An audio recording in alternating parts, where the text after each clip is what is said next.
Welcome to The Source, where we combine the headlines with in-depth conversations with the newsmakers themselves. I'm Pinky Webb. Today on the program, the country yet again breaks COVID-19 record highs with over 10,000 new infections and 115,000 active cases.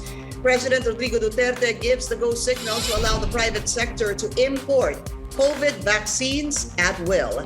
And with the enhanced community quarantine in place, how can authorities maximize the lockdown to bring down the cases and ease congestion in hospitals? National Task Force Deputy Chief Implementer and Testing Czar Vince Dizon and Health Professionals Alliance Against COVID-19 member doctors Antonio and Leonila Dans join us live.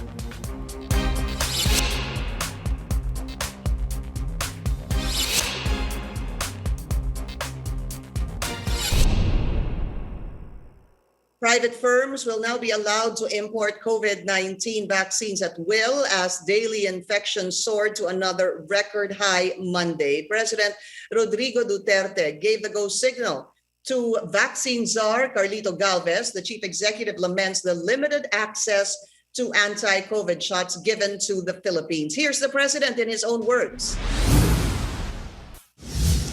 Akin ang decision is I have ordered Secretary Galvez to sign any and all documents that would allow the private sector to import at will. Baski ilan ang gusto nilang ipasok. Okay sa akin. Tayong gobyerno, ito lang ang nakuha natin, ito lang rin ang binigay. Something has gone wrong. There is a raucous going on, and the fight for COVID possession is ongoing. It's a very serious one. The country logs 10,016 new COVID cases Monday. The new all-time high comes on the first day the enhanced community quarantine took effect in the NCR Plus bubble. Experts say that while on ECQ, the government must intensify its testing and contact tracing efforts to maximize its impact. So let's go straight to the source of the story. We have National Task Force Deputy Chief Implementer and Testing Czar Vince Dizon. Secretary Dizon, welcome to the source and thank you for your time, sir. Good morning, Pinky. Thank you very much. I just want to put, I want to let the viewers know you are in San Juan right now because from my understanding, San Juan will be vaccinating A1 to A3, sir. Ano po, that would be the healthcare workers, sabay-sabay na po with the senior citizens and those with comorbidities. That's correct, Pinky. I'm right now at the Phil Oil Arena, which is the main vaccination center of the city of San Juan with Mayor Francis Zamora. And today we'll start the simultaneous vaccination of healthcare workers, senior citizens, and those with comorbidities. So, Secretary Dizon, let's look at the numbers. All-time high yesterday, 10,016 cases. Why is this happening? And are you expecting the numbers to rise in the next few days? Pinky, we are in the midst of a major wave of COVID-19 cases. Make no mistake, this is a very serious wave.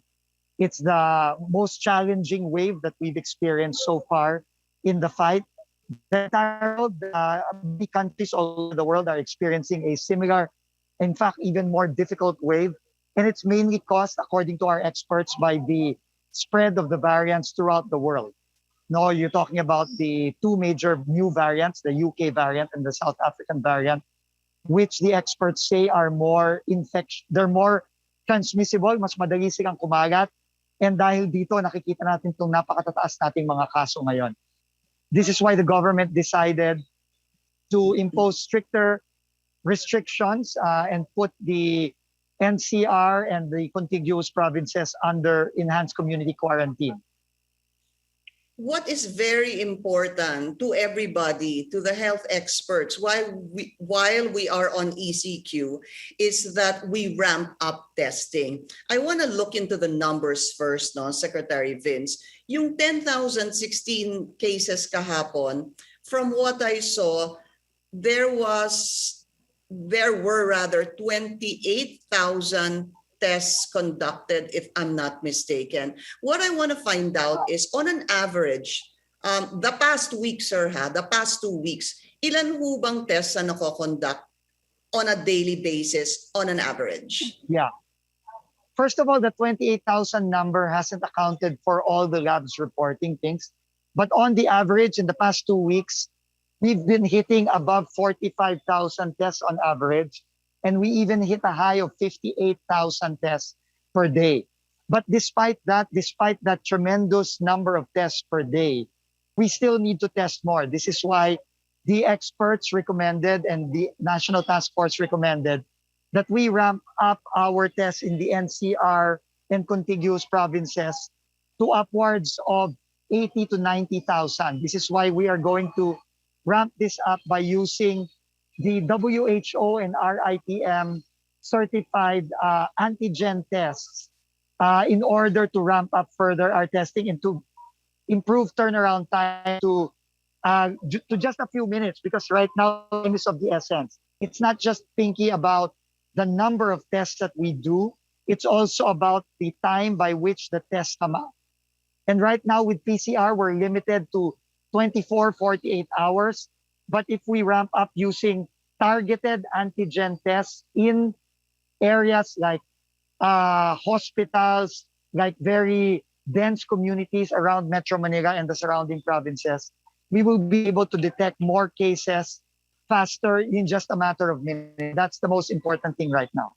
Can you help me understand the situation, sir? Because when I look at the release of DOH, it says 28,000 tests conducted. And then there were 10,000 cases, over 10,000 cases recorded. But you are saying that we average what, 40 to 50,000? Can you help me understand that? Bakit ho sinasabing 28,000 tests conducted?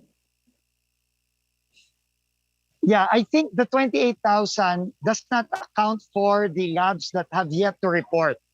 So what DOH does is it publishes those that report at a certain cutoff. But after that, when the other labs report, the daily tests on average go up to the 40, 45,000 level the past 2 weeks. Meron kasi mga labs na nag-late, Pinky.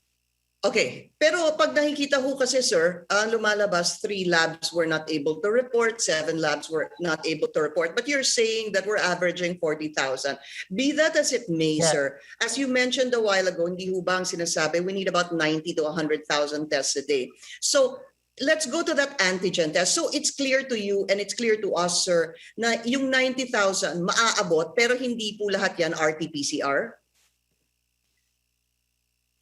Yes. Kailangan kasi natin, we right now, our RT-PCR in the NCR bubble, we are doing roughly about 25,000 to 30,000 in the NCR plus bubble. What we need is we need more tests and also faster tests, Pinky.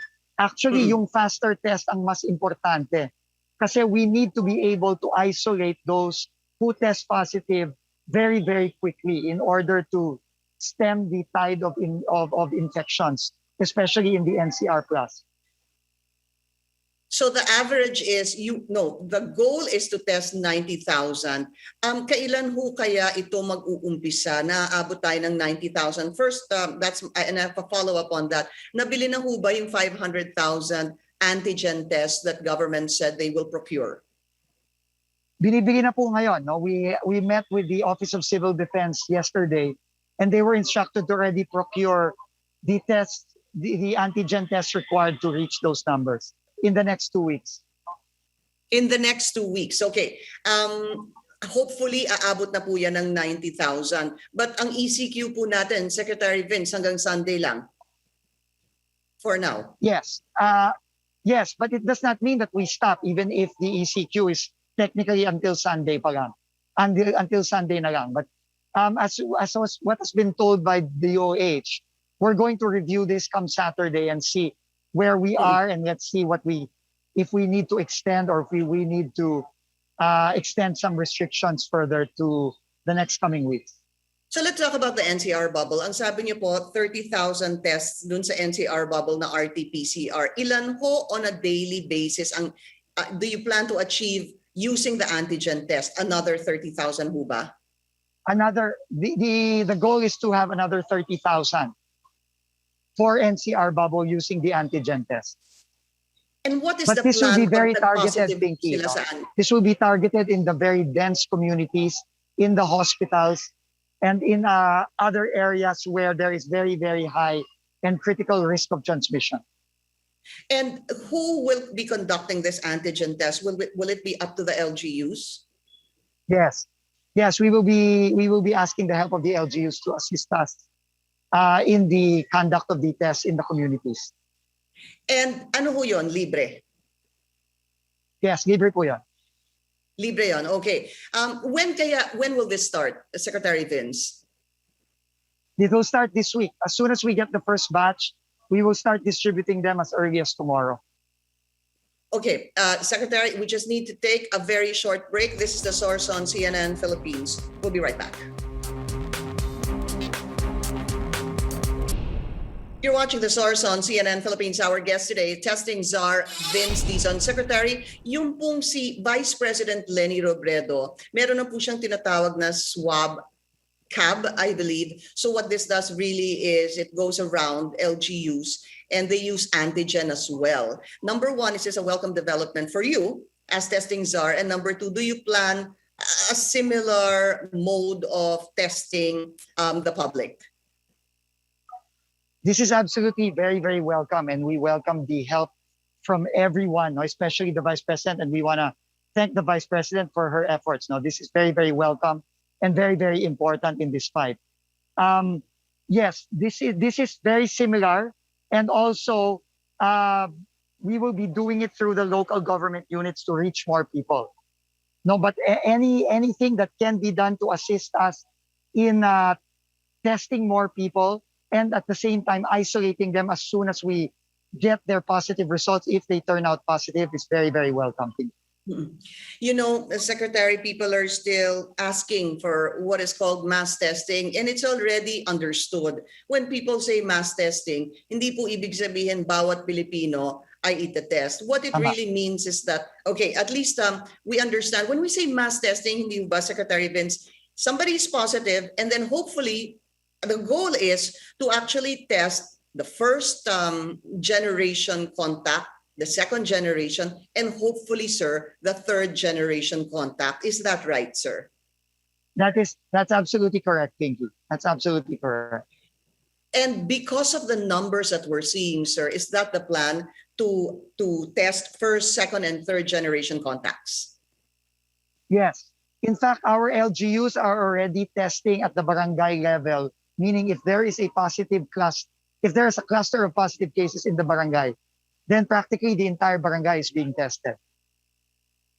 And what about, sir, yung RT-PCR? While a number of people would want to be tested, namamahalan pa rin po yung public sa 3,500, 4,000 peso na RT-PCR. Is there anything in the pipeline that would make the cost of RT-PCR tests lower so that kahit papano po, I don't even know if we can even call it affordable? Malaki na po ang binaba, Pinky, no? Dati kung maaalala nyo, during the early days, there were tests going up to the 8,000, 10,000, even more level. Now they're down to about 3,000 on average. There are some even below that. But the key really is to be able to use other technologies like the saliva test being done by the Red Cross, which is half the cost of a normal PCR test and equally accurate. No, it's practically the same accuracy, same sensitivity as the PCR nasal test, which we commonly use. So this is really just about leveraging new technologies and using other tests like antigen tests the right way. No?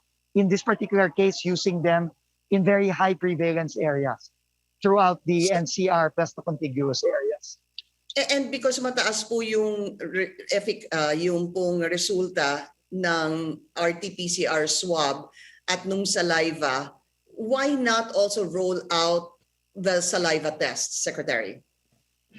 The Red Cross has already rolled it out, but we are pushing the regulators from the Department of Health to fast track the validation and accreditation of other labs who have applied for this, especially the hospitals.